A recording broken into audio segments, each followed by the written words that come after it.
Cari maklumat dan berita politik yang bebas. Kupasan yang tepat. Panas. Dapatkannya secara eksklusif hanya di Jom Channel. Komitmen kami, pentasan berita Isnin hingga Jumaat. Berbicara dan isu semasa, kami garapkan secara langsung. Panel-panel berkaliber dan profesional. Interaktif, pandangan anda kami raikan. Jangan lupa bersama kami di setiap hujung minggu dalam edisi khas mingguan. Jom Channel, moving forward, sharing a new experience.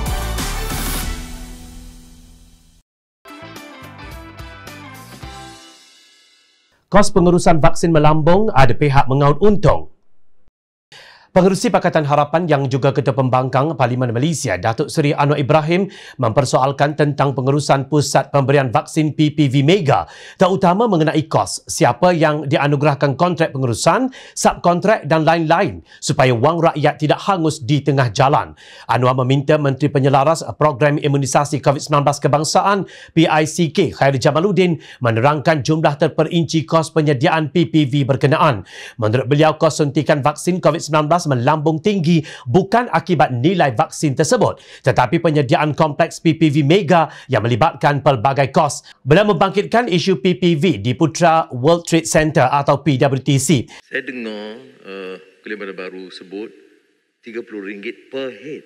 Ini tak termasuk sewa PWTC. Kontrak kepada siapa? Mengapa kos begitu tinggi? Dan Kuliah Bandar Baru sebut pula ada lagi subkontrak kepada yang lain. Ini kalau kita bandingkan vaksin untuk doktor-doktor swasta, kosnya tentu dan pasti jauh lebih rendah. Tapi ini ada keengganan sehinggalah akhir-akhir ini. Jadi saya minta penjelasan dari Kulim Bandar Baru, kalau boleh tanya Menteri memperincikan beberapa PPV besar. Berapa sewa, mengapa kos per kepala begitu tinggi dan siapa yang peroleh kontrak supaya kita dapat tahu wang ini tidak diselewengkan dengan apa cara sekalipun, katanya. Sebelum itu, Dewan Rakyat telah mendengar sesi ucapan Datuk Seri Saifuddin Ismail Nasution bagi pihak pembangkang selepas penerangan oleh Menteri Sains, Teknologi dan Inovasi Musti. Dalam ucapannya, Saifuddin berkata kelewatan Malaysia mendapatkan bekalan vaksin COVID-19 telah menyebabkan kes harian dan kematian semakin meningkat. Bagaimanapun, beliau menegaskan kelewatan prosedur kelulusan vaksin tidak boleh diterima. Saifuddin mempersoalkan mengapakah negara lain boleh menempah awal vaksin sedangkan kerajaan tidak mempunyai masalah untuk menempah awal kerana berbilion ringgit bajet telah diluluskan sejak 2020. Keuangan tak ada masalah. Tahun 2020 kita luluskan 7.13 bilion ringgit kepada Kementerian Kesihatan Malaysia KKM. Tahun 2021 KKM dapat lagi 6.13 bilion ringgit. Kita tempah 79.9 juta dos bersamaan 3.9 bilion ringgit. Soalannya perolehan seperti disebut YB Menteri tadi. Satu ketika kita di persimpangan. Ujian klinikal keberkesanan vaksin belum lagi dihasilkan. Pada masa sama, kita perlu segerakan proses vaksinasi. Pada waktu itu, kita ambil sikap tunggu, kata Saifuddin. Beliau bersetuju bahawa tak perlu tumpu pada satu pilihan, tetapi ketika persaingan global yang sengit untuk mendapatkan bekalan vaksin, fokus Malaysia seharusnya kepada akses bekalan selain daripada harga dan efikasi. Saya bagi contoh. Misalnya, ada negara-negara lain yang cepat program vaksinasi mereka, ni speaker, adalah kerana mereka buat dulu procurement commitment. Ujian klinikal satu bab. Tapi mereka buat dulu commitment procurement. Cup dulu, orang Kedah kata, cup.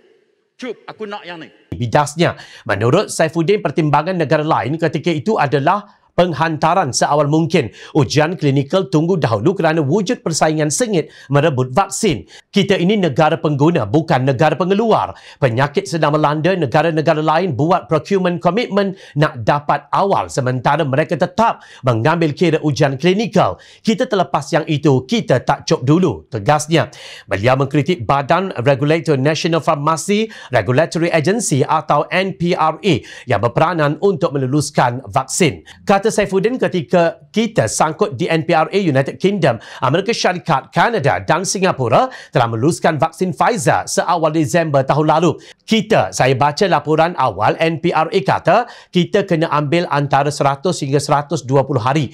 Dunia lain dah lulus, kita tunggu dulu. NPRA beri kelulusan bersyarat pada Januari 2021. Februari lulus. Tetapi ketika kita baru nak masuk perjanjian, Singapura menjadi negara Asia pertama dapat bekalan vaksin. Kita lambat, kata ahli Parlimen Kulim Bandar Baharu itu sinis. Beliau mengambil analogi dalam sukan bola sepak. Peraturan Federation International di Football Association atau FIFA dipatuhi di seluruh dunia. Tetapi Persatuan Bola Sepak Tempatan Pokok Seni United tidak mahu ikut.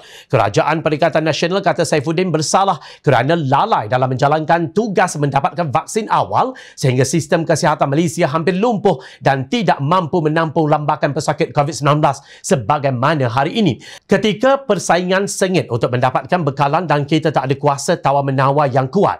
Ketika negara lain buat procurement komitmen awal dan pertimbangan ketibaan awal penting untuk menyelamatkan nyawa, kita pula kata tunggu. Itu bottlenecknya, tegas Saifuddin. Sementara itu, beberapa ahli Parlimen Pakatan Harapan mempertikaikan pengurusan PPV di seluruh negara. Ahli Parlimen Sungai Buloh, Sivarasa Rasiah, mempersoalkan mengapa kerajaan tidak menggunakan pendekatan yang berjaya dilaksanakan di negara lain, iaitu memanfaatkan klinik swasta bagi menyuntik vaksin COVID-19 secara percuma kepada rakyat. Katanya dasar kerajaan yang salah dan mengenepikan pengamal perubatan sedia ada menyebabkan kemajuan suntikan vaksin amat rendah pada bulan Mac, April dan juga Mei. Rasa mempertikaikan kenapa kerajaan perlu menunggu penyediaan PPV Mega sedangkan 8,000 doktor perubatan biasa memiliki peralatan, peti sejuk dan sebagainya untuk vaksin. Kenapa tidak gunakan mekanisme sedia ada? Kalau digunakan sepenuhnya roll out, maka 500,000 sehari sudah tercapai 3 bulan dulu dan lebih banyak nyawa boleh diselamatkan, ujarnya. Jangan cuba mengambil kredit tentang pencapaian vaksinasi sekarang. Itu hasil kerja keras frontliners. Kejayaan itu tidak dapat menutup kegagalan keseluruhan sistem kesihatan Kerajaan Perikatan Nasional.